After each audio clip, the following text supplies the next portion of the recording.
Assalamualaikum warahmatullahi wabarakatuh.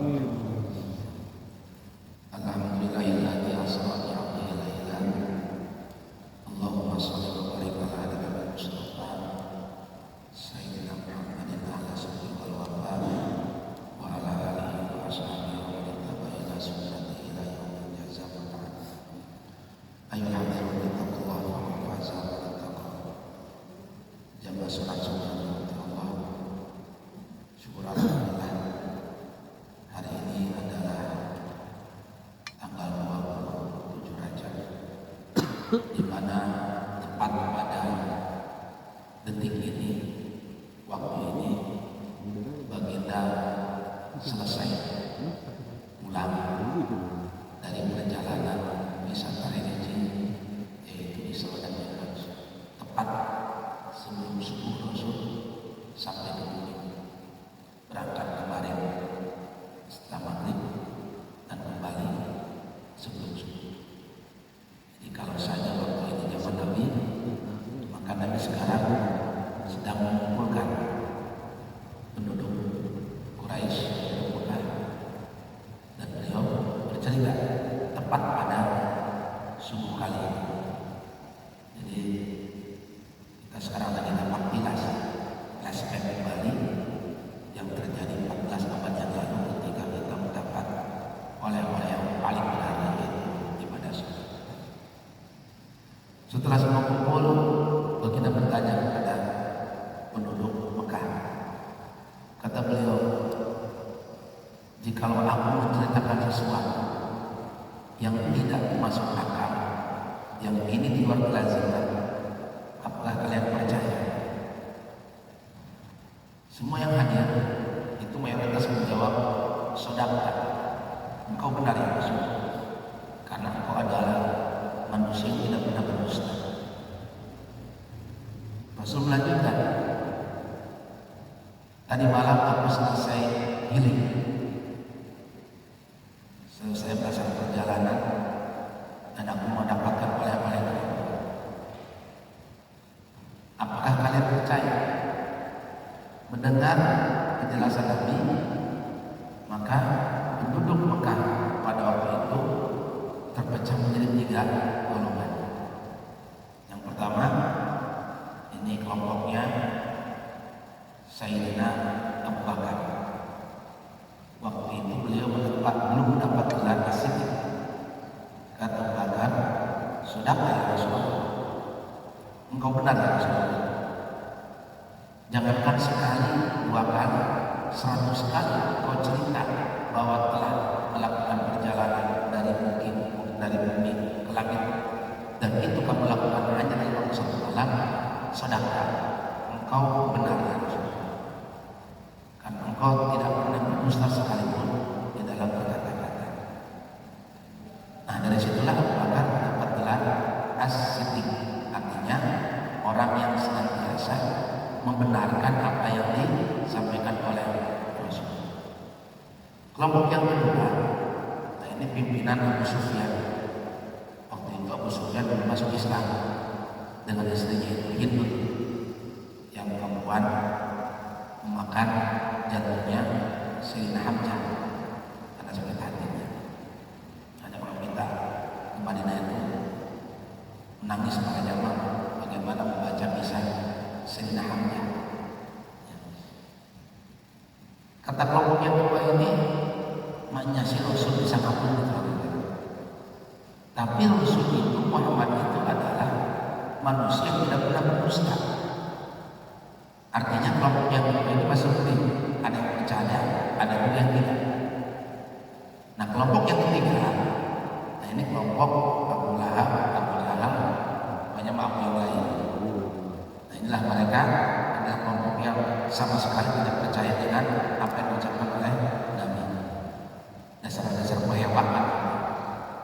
Maka keluarlah ucapan yang sangat masyhur dari Abu Lahab. Apa kata Abu Lahab? "Ya Muhammad, ajabatana ala hada tabban laka ya Muhammad." Ya Muhammad, ini kamu kami di sini kirain mau bagi MLT apa gitu.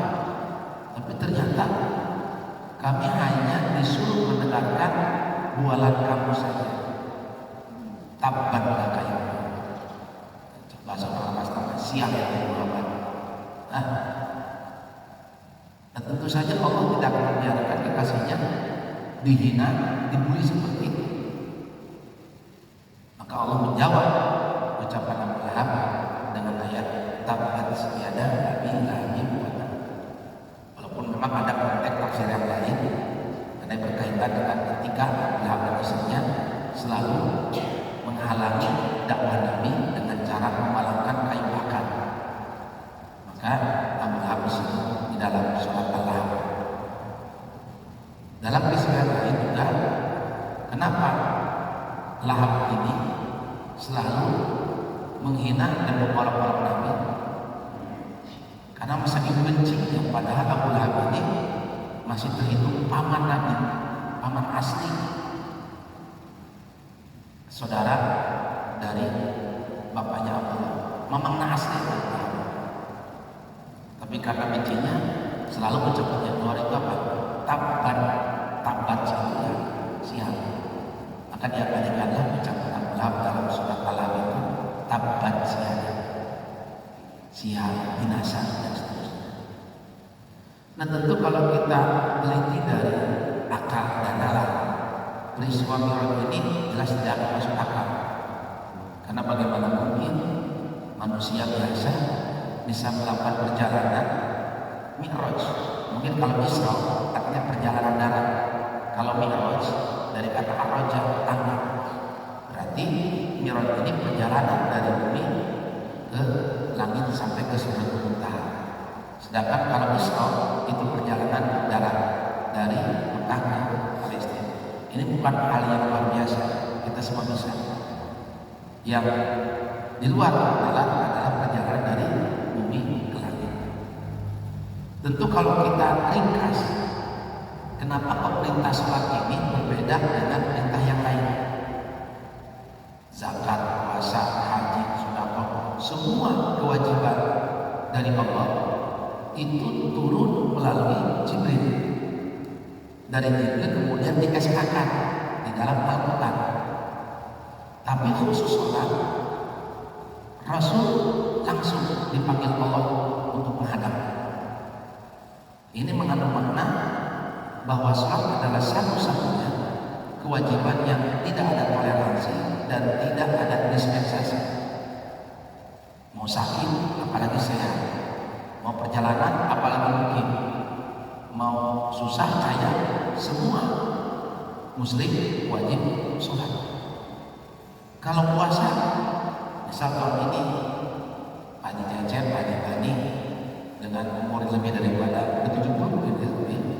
Artinya secara hukum, kalau sudah tidak sanggup puasa, mau disiksa kau, bayana dan bias, fidyah namanya. Wa 'alal ladzina yuqimunahum fidyatun ta'am miskin.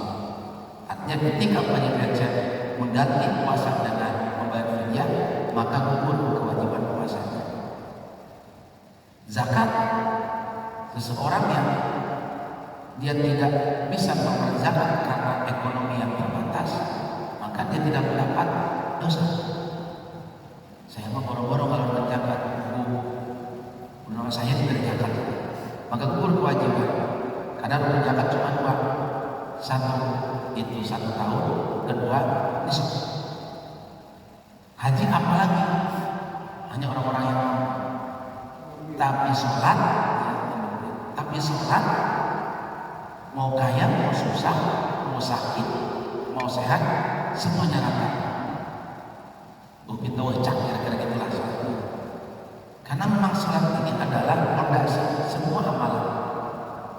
Nanti kita masuk Ramadan, tinggal 32 hari lagi. Ada orang yang puasa tiap hari, tapi tidak sholat. Setelah sahur, subuh masuk wudhu, karena sekalian tidur menjelang asar. Dohor tinggal baca tidur aja puasa. An-naum siap ibadah. Tidur ketika puasa ibadah. Pada jadi hadis itu di puasa sholat itu Apakah puasanya sah?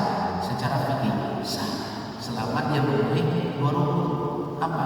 Rukun puasa cuma 2, 1 niat, 2 imsak. Tapi karena gak sholat, berarti pahala puasanya menyangsang. Sah secara umum, tapi tidak nyambung. Kenapa? Karena tiap itu. Jadi kalau enggak sah itu puasanya karena gak sholat, puasanya tetap sah. Tapi sayang, pahala puasanya tidak akan ada bekas apa-apa. Kenapa? Karena gak sholat. Nah, di sini liciknya setan. Terkadang puasa yang bisa dikodok karena alasan musafir, karena alasan sakit, dia bela-belain untuk tetap puasa. Sementara sholat yang tidak bisa ditinggalkan, kadang-kadang oleh manusia disepelekan. Yang sering banyak kasus ketika bulan Ramadan, biasakan mau lebaran, kita mau merenov rumah supaya lebaran kelihatan bagus. Panggil tukang, Mang, wayananya lamun puasa mah ulah sok biar berbatur mun bisa puasa. Sebab kami izin buka imah lamun kebangetan puasa. Urang sok puasa apa dibebelaan kita. Tapi kalau bulan-bulan biasa yang punya rumah sok perhatian dengan tukang sholat, dia licik masyarakatnya. Yang masalah puasa tetap puasa ini kurang izin buka imah. Nah dia tetap puasa. Ayo jalan. Tapi di bulan-bulan biasa ketika kuli bangunan tidak sholat menurut peduli, ya, mang berenang gelap, sholat gelap, nah ya, di sini liciknya setan. Ketika dia potong itu sholatnya, maka semua amalan tidak ada artinya karena tidak ada sholatnya. Oleh karena itu sholat itu merupakan perintah yang luar biasa. Jemaah sekalian oleh Allah, dari sisi teknologi, ilmu pengetahuan, dari sisi kesehatan, kemudian dari sisi hukum, maka sholat ini mencakup semuanya. Dalam tafsir Ibnu Katsir dari riwayat Anas bin Malik, dari pendapatnya Imam Ibnu Qayyim al-Jauziyah, kalau kita hitung dari ilmu teori astronomi, betapa baginda Nabi itu luar biasa ketika melakukan perjalanan Isra dan Mi'raj. Jarak dari Mekah ke Palestina itu kurang lebih 1239 km. Artinya Rasul mengendarai buruk dengan kecepatan yang luar biasa 300.000 km per detik. Berarti Rasul itu hanya butuh waktu 0,1 detik dari Mekah ke Palestina. Belum jarak dari bumi ke langit Tamas pertama sampai ke Sidratul Muntaha. Jadi menurut Imam Ibnu Katsir dalam tafsirnya, ketebalan langit itu per lapis itu 500 tahun perjalanan kandangan. Jadi kalau 5 kali 7 lapis itu berarti 3.500 tahun perjalanan dari lapis pertama sampai ke 7. Belum lagi Sidratul Muntaha. Artinya menurut Imam Ibnu Katsir dalam penjelasan tafsirnya bahwa total perjalanan normal Rasul dari Palestina sampai ke Sidratul Muntaha itu memakan waktu 11.500 tahun. Ya, itu hitungannya. Berarti kalau kita bicara umur, hakikatnya baginda Nabi lah manusia yang terpanjang umurnya dibandingkan makhluk-makhluk yang lain. Dohirnya Nabi itu Nabi yang paling pendek, 63 tahun. Nabi Isa diangkat karena akan dipersiapkan untuk menghadapi Dajjal.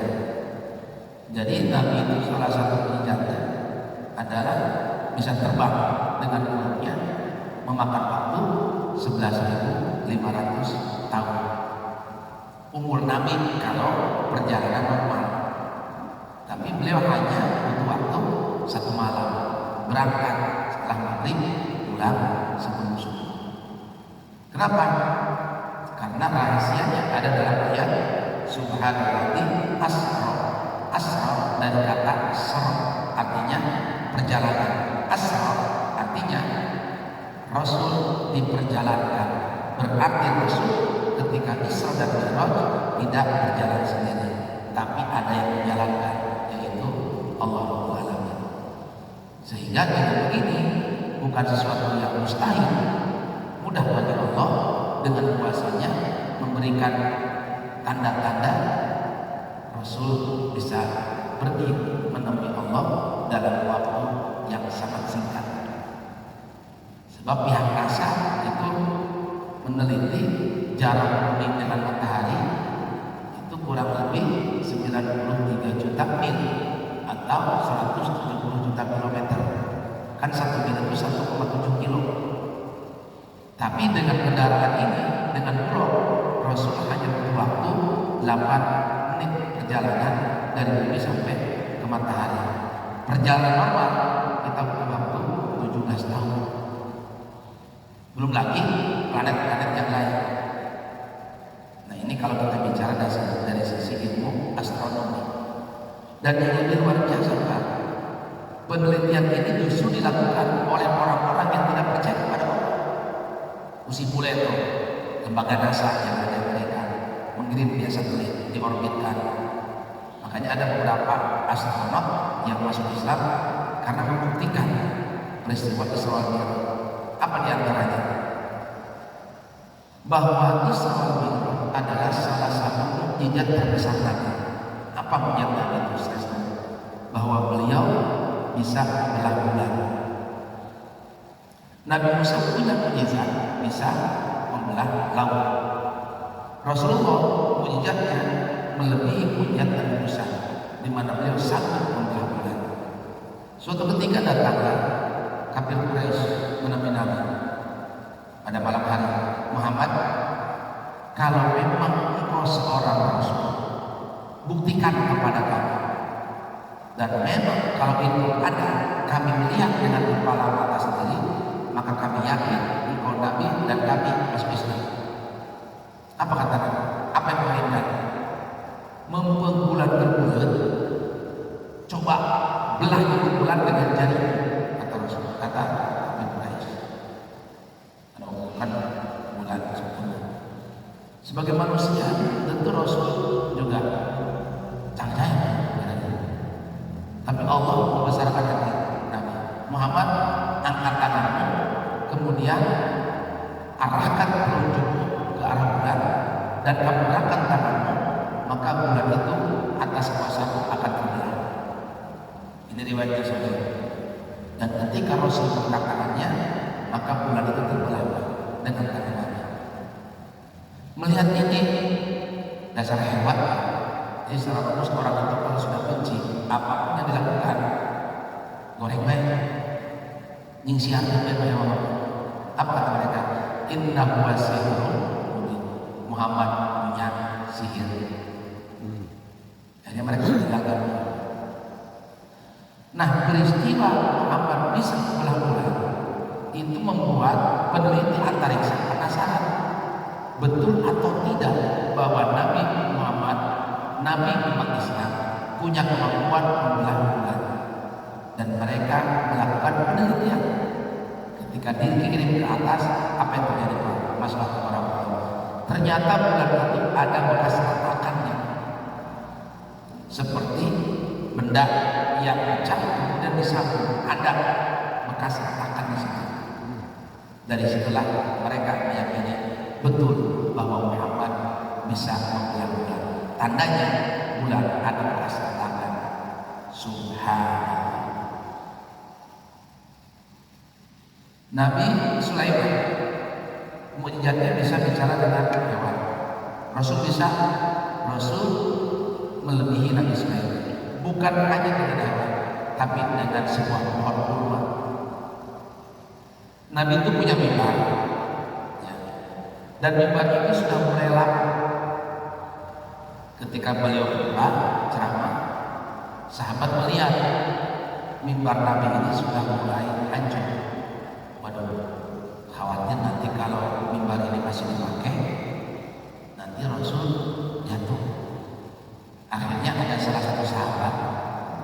pandai membuat ukiran. Dibikinlah itu mimbar yang bagus dan diberikanlah kepada Nabi. Ya Rasulullah, mimbar yang itu sudah buruk, buang saja. Ini kami bikinkan yang baru. Nah kemudian mimbar ini digeser sehingga ketika Rasul ceramah menggunakan mimbar yang baru, di tengah-tengah Rasul sedang khutbah, khawar-khawar terdengar ada suara tangisan, ngagumbu. Sahabat saling pandang, siapa yang nangis ini? Rasul masih aja. Rasul tahu siapa yang nangis. Selesai khutbah, dilanjutkan dengan sholat. Kemudian Rasul langsung keluar. Sahabat penasaran, Rasul kemana? Ketika di luar, terlihat Rasul sedang memeluk mimbar yang tidak dipakai lagi. Dan mimbar itu terbuat dari pelepah korma. Kalau ada orang sekarang meluk pohon sambil ngobrol, paling gak sekata edan benernya. Tapi kan ini Rasul ditanyalah oleh sahabat Umar bin Khattab, ya Rasulullah, ada apa dengan pohon itu? Ada apa dengan mimbar yang tadi? Apa jawabannya? Hal sama itu kamu tadi dengar gak suara tangisan? Iya ya Rasulullah, tangisan itu bersumber dari mimbar ini. Kenapa ya Rasulullah? Dia curhat Umar. Kenapa? Dia cemburu. Mencoba seorang nama apa mungkin bukan ajar. Kami mesti dipakai dulu. Maka aku menghibur. Kata Nabi, kamu jangan khawatir. Biar kamu tidak dipakai lagi, aku akan tetap duduk di depan. Masya Allah, bagaimana Rasul punya kemampuan bisa berdialog dengan sebuah pohon. Itu ujiannya. Ya. Nabi Isa itu mujizatnya bisa menyembuhkan orang buta. Rasul Isa, Rasul bukan hanya buta, beliau bisa memasukkan kelopak mata sahabat Abu Qatadah ketika perang Badar, matanya terus keluar sampai keluar atas izin Allah. Nabi bisa menyembuhkan matanya Abu Qatadah, sahabat Nabi, salah satu panglima pasukan. Kemudian Rasul ambil dan diletakkan kembali di tempatnya. Jadi semua nabi itu punya mukjizat, dan baginda Nabi mukjizatnya kumpulan dari semua nabi. Di antara mukjizat yang terbesar baginda Nabi adalah satu Mi'raj, yang kedua pamungkasnya adalah Al-Qur'anul Karim.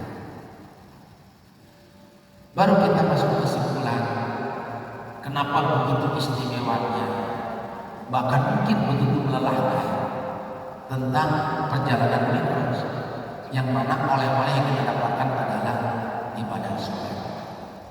Nah tentu ini mengandung hikmah bahwa sholat adalah, pertama tadi disampaikan, perkara yang tidak ada toleransinya, tidak ada dispensasinya. Selama kita masih hidup, maka sholat itu tetap harus dilakukan. Yang kedua, dari syarat, rukun, cara-caranya, sholat yang paling banyak rukunnya. Seperti yang kita bahas pada minggu kemarin, bahwa di dalam sholat itu ada 13 rukunnya, kata Imam Syafi'i, dari mulai takbir sampai salam. Sedangkan kalau yang lain itu paling banyak 5. Puasa 2, zakat 2, haji 5, niat ihram, tawaf, sa'i, wukuf di Arafah, tahallul, 5 rukun haji. Kemudian zakat 2, tapi sholat 13 rukunnya, belum lagi syaratnya. Makanya dalam sholat itu mungkin ya kita harus berburuk sangka kepada diri sendiri. Sampai hari ini sholat kita masih jauh dari kesempurnaan. Dalam hadis yang masyhur, apa kata Nabi? Shollu kama ra'aitumuni usolli. Sholatlah sebagaimana kalian tahu ketika aku sholat. Perhatikan Pak redaksinya. Sholatlah sebagaimana kalian tahu bagaimana aku sholat. Rasul tidak mengatakan shollu kama nadortumuni usolli. Sholatlah sebagaimana kalian lihat bagaimana aku sholat. Bukan itu perintahnya.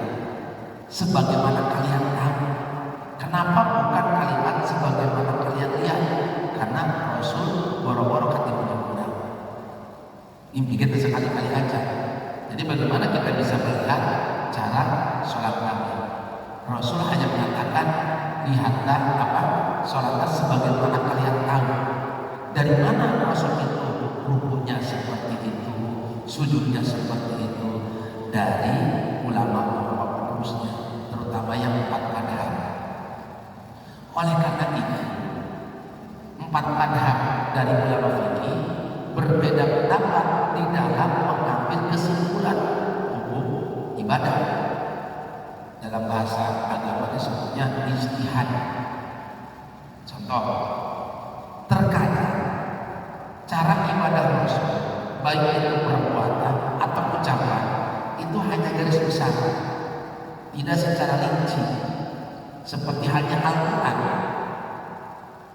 ada syarat sahnya sholat, tidak masuk dalam rukun. Apa diantaranya?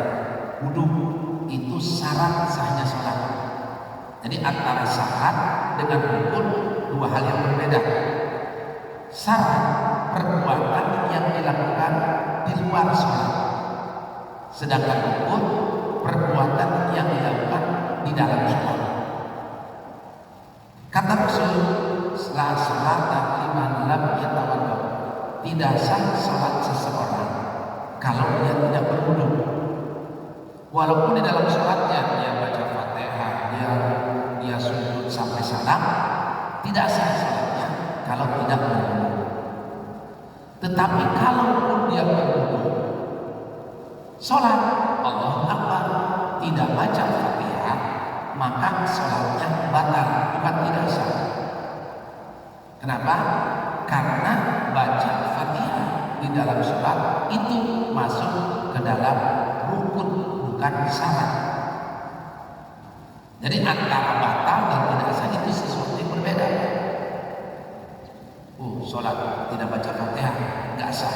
Bukan, tidak sah itu hubungannya dengan syarat, sedangkan batal hubungannya dengan rukun.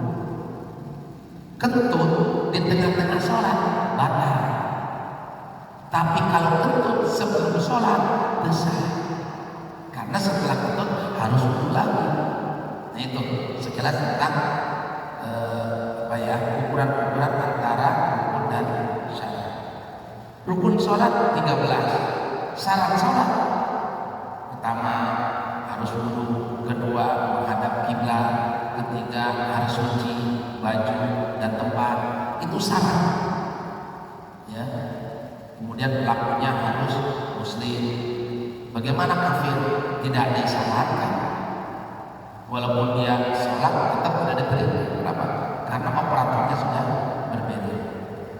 Nah, oleh karena sholat ini luar biasa banyak dan ketatnya, maka hati-hati di dalam sholat. Jadi memang kita ini sebenarnya sesuai nggak dengan sholatnya Rasulullah? Kita kan dari kecil mulai takbir sampai salam, itu kan dominnya. Tapi kalau di Banten ada. Jadi ingat waktu Jibril datang ke Nabi sambil bawa bungkusan. Kata Rasul, Jibril itu apa? Kemudian oleh Jibril bungkusan itu diletakkan. Muhammad, apa itu? Amalan sholat 4 yang dikembalikan oleh Allah. Kenapa? Lebih banyak sholat kita yang tidak diterima oleh Allah. Apa sholat kita nggak sah? Atau sama kami tidak sah? Itu hubungannya dengan fikih. Sholat seseorang yang sah secara belum tentu diterima oleh Allah. Yang penting ketika dia memenuhi rukun dan syarat, sah sholat, diterima. Allah alam. Tapi setiap sholat yang diterima sudah pasti sahnya, karena Allah tidak akan menerima sholat yang masih mentah. Ini dia masalahnya. Secara prinsip kalau kita sholat memenuhi 13 rukun dan syarat sah, jelas itu. Tapi apakah diterima? Nah, itu di sini masalahnya. Seperti tadi itu logika sederhana, orang yang puasa selama dia memenuhi 2 rukun, pertama niat puasa, kedua berhenti dari makan dan minum, sah puasanya, diterima atau belum tentu. Kenapa? Jangan sholat.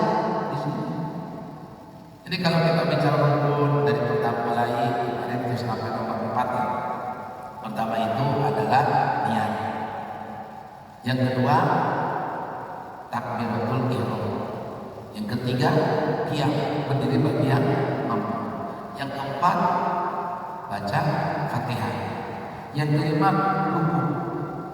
Yang ukuran ruku itu harus lurus. Jadi seperti kita meletakkan gelas, kemudian yang ada airnya diletakkan di atas buku. Kalau itu gelas tumpah, maka itu disebut mustaqim, disebut ruku. Jadi harus betul-betul lempeng lurus. Bagi yang mengqadar alaih, yang masih sanggup untuk ruku dalam posisi lurus. Bapak-bapak tersebut bayana ulah bersatu. Lempeng baca, tok, itu balik dari. Karena faktor usia kan. Jadi semampunya. Seterusnya adalah iktidal. Iktidal itu secara hukum qiyam anil ruku au qiyam bainal ruku wasujud. Yang penting iktidal itu dia bangkit dari ruku. Berapa lamanya itu tidak disyaratkan. Walaupun dia harus makninah. Makanya kalau di Jawa di beberapa tempat ketika sholat tarawih mutlak dalam waktu 5 menit selesai tarawih 3 rakaat, secara hukum fikih sah. Kenapa? Karena dia sudah memenuhi rukun sholat apa? Iktidal. Anjak malaikat yang capek nulis dari sholat kian ya. Tapi kalau bicara sah apa? Selama kita memenuhi rukun sholat dengan iktidal, maka sah. Masalahnya itu doang. Templek di sini. Jadi hati-hati. Makanya ketika kita ruku, maka harus betul-betul sempurna tumanninah. Apa ukurannya? Ketika imam yang tidak dibaca Sami Allahu liman hamidah dan makmum menjawab Rabbana lakal hamd. Setelah imam yang tidak, kemudian rukun selanjutnya adalah sujud. Banyak beberapa kesalahan yang dilakukan oleh makmum. Kan dalam hadis Nabi, fa idza kabbara fakabbiru, fa idza quriya fansitu. Perhatikan hadis ini. Ketika imam takbir, maka makmum takbir. Ketika imam ruku, makmum ruku. Ketika dibacakan ayat Quran, maka makmum mendengarkan. Inilah yang menjadi dalil Imam Malik apabila sholatnya itu sholat yang bacaan didohirkan seperti maghrib, isya, subuh. Ketika imam baca surat, imam baca Fatihah, maka makmum cukup mendengarkan. Tapi kalau sholatnya yang tidak dikeraskan bacaannya, zuhur, asar, maghrib rakaat ketiga, isya rakaat ketiga dan keempat, maka makmum wajib baca Al-Fatihah. Menurut Imam Malik.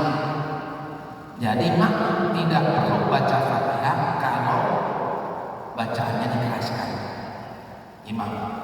Sebab apa? Bacaan makmum sudah diwakilkan oleh imam.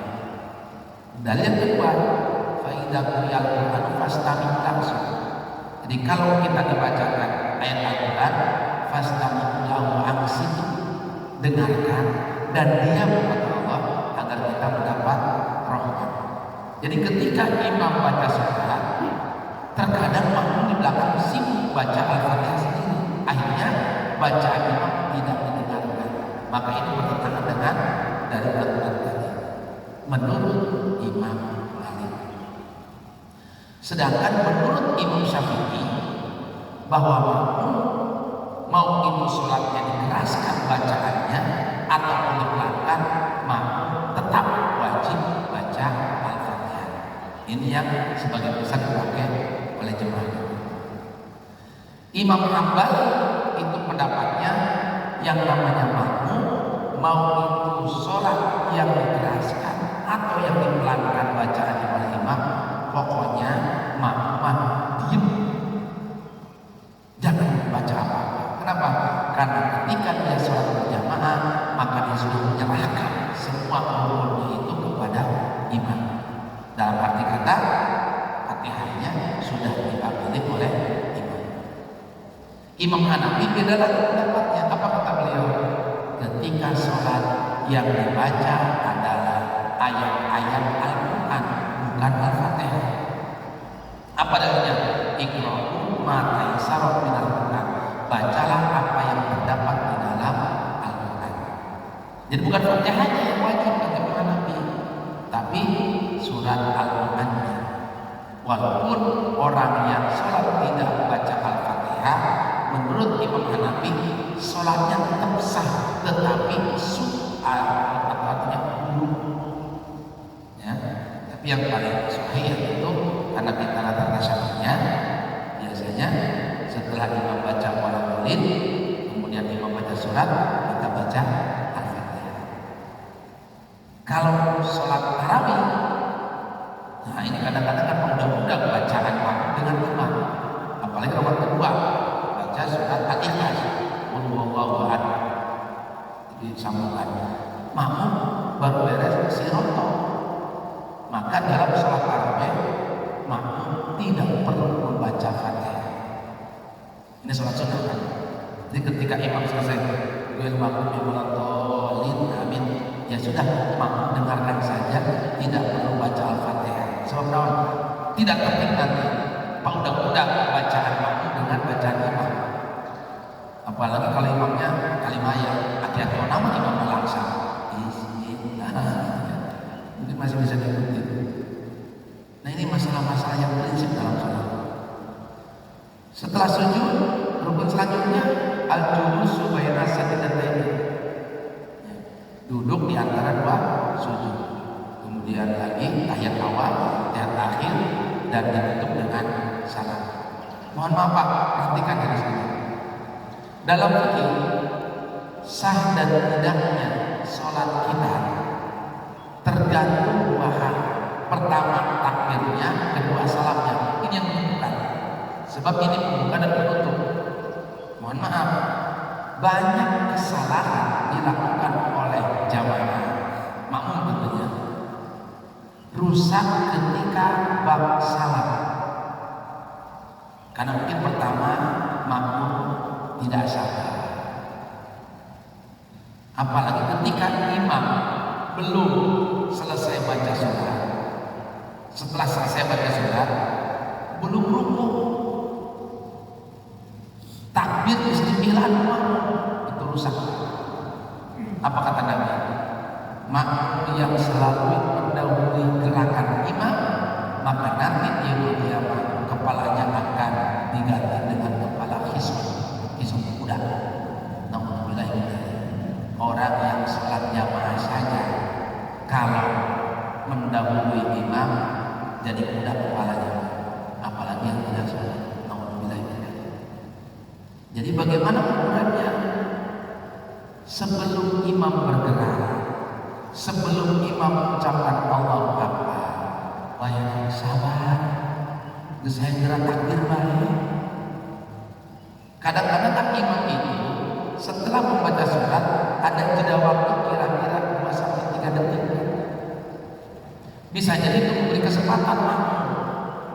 Ya. Jadi Jadi ketika imam selesai baca surat,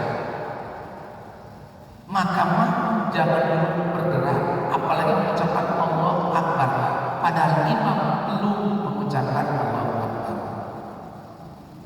Ada dua jeda waktu. Pertama, setelah imam baca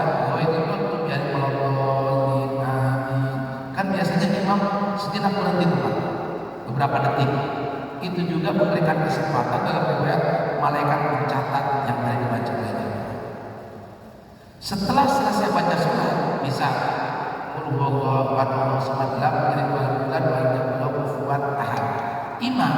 itu setelah selesai baca surat tidak langsung rukuk, tapi berhenti sejenak, kira-kira 2-3 detik. Apa maksudnya? Memberikan kesempatan agar sholat itu lebih tumanina. Di saat-saat sejenak berhenti ini, kadang ada jamaah yang tidak sabar, hanya bilang Allahu Akbar, rusak sholatnya. Hati-hati ini perkara sepele ini. Sabar tidak kurang kuat, panas sebenarnya. Sabar. Ini kadang-kadang seperti malam yang belum kuat ahad. Belum ini imam mengucap takbir, Allah di belakang sudah. Ini. Nah yang terakhir ini Pak, posisinya. Apa kata Imam Abu Hanifah, kata Imam Syafi'i, kata Imam Malik, kata Imam Malik, ketika imam belum selesai salam yang kedua, maka makmum jangan mengucap salam terlebih dahulu. Kenapa? Karena salat belum ditutup. Lihat, as-sholat fil qur'an, salat secara bahasa berdoa. Secara syar'i aqwalun wa af'alun muftatahatun bit takbiri wa muftatahatun bit taslimi bi qira'atil makhsusati.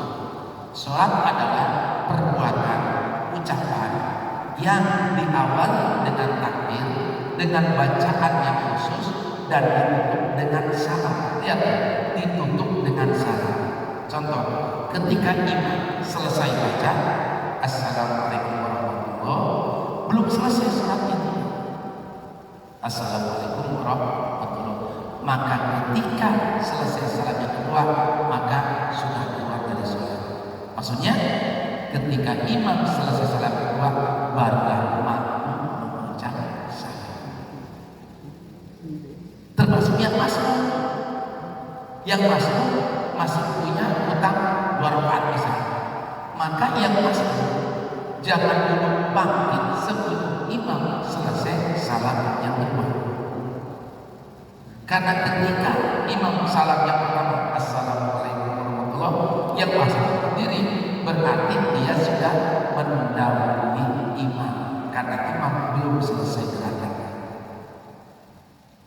Gara-gara salat yang tidak sempurna, maka salatnya harus diulang karena rusak.